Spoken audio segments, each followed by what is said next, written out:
What's up, cyber world? It's your girl, the one and only, Ash Brown, and this is Ash Brown Uncensored. On this program, I talk a little bit about everything. It may be pop culture related, but it's probably Ash Brown related. So you got to stay tuned to see what I'm going to talk about. Okay, so this is not a sponsored post. This is not a sponsored post. I'm going to talk a little bit about my hair journey and how I've done a little bit of everything with this hair and where I'm at today with things. So, I did my very first big chop in 2004. And it was honestly because I was just frustrated with my hair. And Mama said that she and my daddy wasn't paying for it no more. So, I had to figure something else out. So, I was like, okay, well, you know what? I'm going to just cut it off. It'll just make it easy. When I would get relaxers, I would have to make sure that I got it exactly like that same week that it was due. Those 4 weeks, it literally on schedule. Because if it was a week after, I was going to feel it. I was going to feel it. And, there probably was going to be some tears. So I had gone I think a full on, even 2 months without a relaxer. And at the time, I think I had braids in. And so when I took everything off and I went to my beautician at the time, shout out to Shannon, and I told her, I said, yeah, cut it off. And she was like, once we start cutting, I can't uncut it. I said, yeah, I understand. I completely understand where you're going with this, and I get why you're going this route with it. But yeah, go ahead and chop, snip, snip.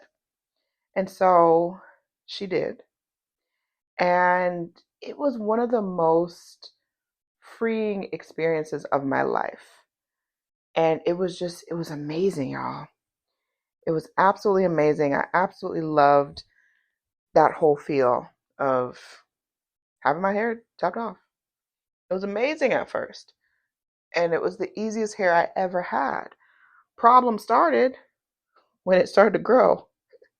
It started to grow, and that's when I started to spend money on products like Miss Jessie's. Like at the time, Miss Jessie's was just kind of circulating through the curly community, and you could only get it shipped to your house. This is before it was available retail and all that stuff.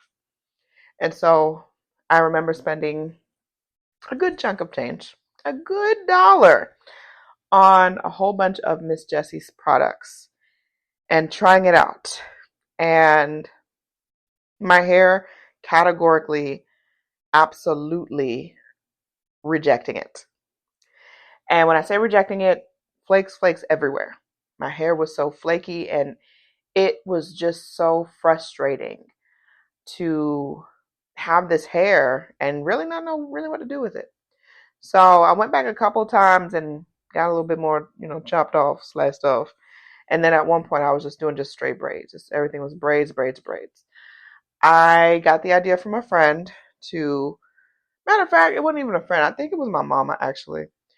She had gone to the Dominicans and had them just, blow her hair out, right? She got a full on blowout. And so I went to the spot that she went to, and it lasted all of maybe a few hours before it went back to Afro style. So there was that. There was that aspect of it. And then I got that done a couple of times because I just didn't learn. I just wanted to obviously just waste money. And then I decided to go the lock route. And I got my first set of interlocks, and I hated them. I hated them because the lady that did them spaced them out too much. I looked like Hellraiser's baby. It was not cute, y'all. I hid my hair for probably the first 7 or 8 months because I did not like the way that it looked. I didn't. When it started to grow in and fill out and, they started to fluff up, it was good. And then I eventually found someone that could help me manage my locks. And that was my loctician, the Good Hair Shop. The Good Hair Shop. They were in Lithonia at the time. And I would go there and have them do my hair. Well, time went on, and I thought I was big and grown, and I decided to color my locks. And I damaged them severely, terribly. Damaged the heck out of these locks. And it was a bad situation through and through. And then I decided to chop them off. I was dealing with a lot of just stress and life, and everything was just happening at that time. And honestly, you can tell a lot about what a woman's going through when, depending on her hair. Like, it's just a freeing situation as far as being something that you can control. Everything else is out of your control. You can control cutting off your hair.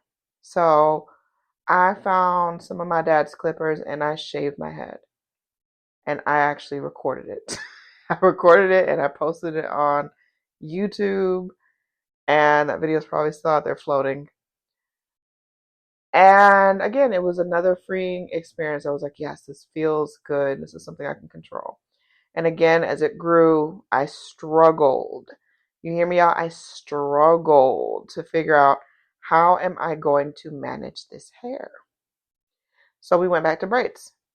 Went back to braid situation, and went off to the army, come back, and I learned about sister locks. And I saw some, I'll never forget, I was in the post office, and this woman in front of me had these long, beautiful locks down to her backside. Each lock looked just so amazing. And I remember tapping her shoulder, like, tell me about your hair. Like, who did it? What is this? And she explained to me what sister locks were.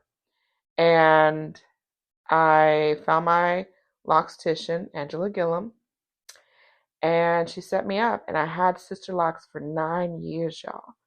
9 years. 9 amazing years. And I loved them from day one. And I've never felt that way about a hairstyle until then. And really and truly, the only reason why I decided to end that journey was there really wasn't another loctician that I cherished and celebrated as much as Angela. And I was looking at local people. She had moved, and it was kind of a challenge to get out to her.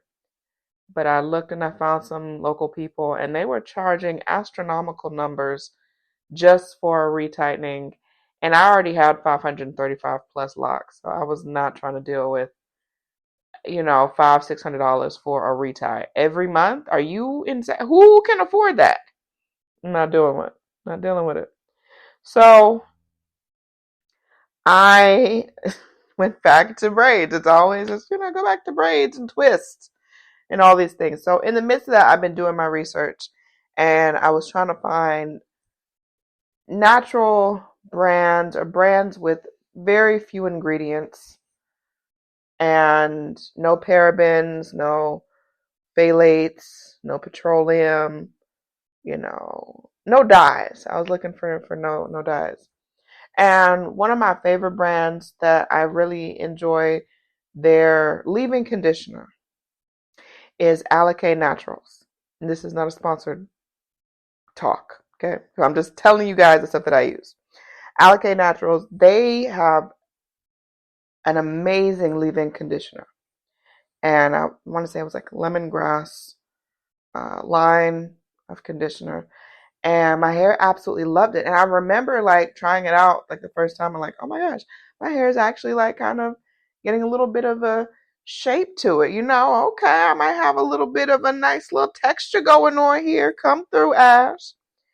And so I bought a whole bunch of their stuff, like just because, just off of that, very few ingredients, pretty, I won't say pure, but natural ingredients and stuff that I can pronounce. But I wanted to find another leave-in that didn't have as many dyes, because the leave-in conditioner, while it was great and it smelled wonderful, it had some dyes in it, and I'm trying to like get away from using products that have a whole bunch of dyes and stuff in it. And so I was doing some research and I found this brand called My Crown Love. I think it's mycrownlove.com. Again, not sponsored. And they had a leave-in conditioner. I was like, that's a little bit as far as like amounts go. I mean, they're gonna get a larger, you know, larger portions of this. Like, what if this doesn't work, or what if whatever, and the stuff is not exactly, inexpensive. Uh, but it was the only brand that I saw that had like what I was looking for. Very few ingredients, very good ingredients that hopefully my hair will like, because my hair can be temperamental at times, but something that I can grow my hair with essentially. So right now I've gotten some Kinky Twist and I've had them in a little over a month, and I went ahead and ordered some of this stuff. So I got the curl defining gel and also their leave-in, because I was like, I'm going to try this leave-in. If it works, great. If it doesn't, then it is what it is. So I tried the leave-in, y'all, and I'm not exaggerating. Instantly, I've got these sexy ringlets that I have never seen in my entire natural born life. Okay? Never seen it. My hair has never reacted to a product like this. Never. And these sexy ass ringlets are amazing. And now I'm just like, oh my gosh, my hair needs this stuff. So I'll be taking this stuff out for the next month or so and hiding it behind the other ones. But I am so impressed. I am so impressed. My hair has never reacted to a product like this before. And then what I also love about it is like, you don't need a whole bunch. You don't need a whole goblet full of this stuff. Just a little bit goes a very long way. And I am so impressed with this product that I'm telling everybody. I'm telling everybody about it. Just going to put that out into the universe. But yeah, so they did their Thug Thizzle. So for right now, just me kind of testing patches of my hair with it, I'm impressed. And it takes a lot to impress me with a product, especially when it has very few ingredients to it like this. I'm very much impressed with it. So I'll let you guys know as the month goes on and things continue. But right now, off of just testing just a little bit of this product, a little goes a long way. Count me in. My Crown Love, y'all gotta support her for real. So we gonna see. But I will holler at y'all later. Deuces.